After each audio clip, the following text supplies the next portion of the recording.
Le César du meilleur acteur. Et puis on essayera un jour de faire une grande cantine gratos. Yes, we can. Serge Gainsbourg, bonjour. Il n'y a eu qu'un vainqueur, c'est l'espoir. Europe 1. 7h19 et on plonge à présent dans les archives sonores d'Europe 1. Avec Laure d'Autriche. Bonjour Laure. Bonjour à tous. Alors aujourd'hui, retour sur la date du 21 novembre 1991.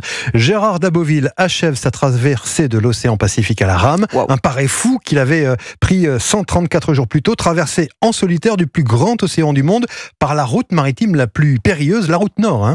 Oui, c'est une traversée réputée impossible à la rame, relier le Japon et les États-Unis sur 10 000 km avec son petit bateau en fibre de carbone. À quelques minutes du départ en juillet 91, Gérard d'Aboville est au micro d'Europe 1. Pas de problème de solitude, c'est sûr que ça n'arrange rien, c'est plutôt un facteur aggravant qui fait que quand on a faim, on a plus fort, un peu plus. Le voilà en mer. Gérard d'Aboville rame du matin au soir. Et toutes les heures, il fait une pause de 5 minutes. Pour le moment, ce qui le gêne le plus, c'est que, trop au nord, il n'a que 10 heures de jour par 24 heures. Ce qui n'arrange pas les choses, dit-il, ni pour le moral, ni pour la progression.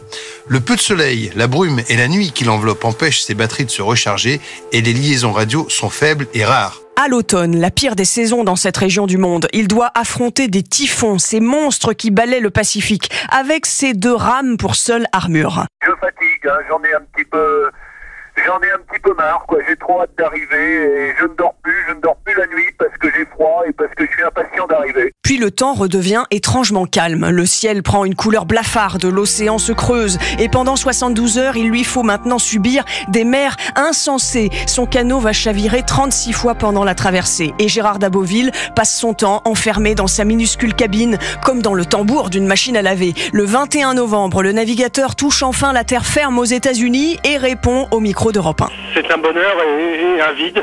Si j'avais su que c'était aussi dur, je pense pas que j'aurais tenté. On dit que c'est surhumain, tu penses aussi que c'était surhumain?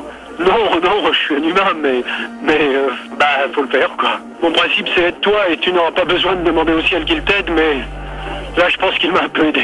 Des gens lui ont demandé après à quoi ça sert. À rien, a répondu Gérard d'Aboville. C'est comme gravir une montagne ou marcher sur la lune. Ça nourrit nos rêves et ça nous fait vivre.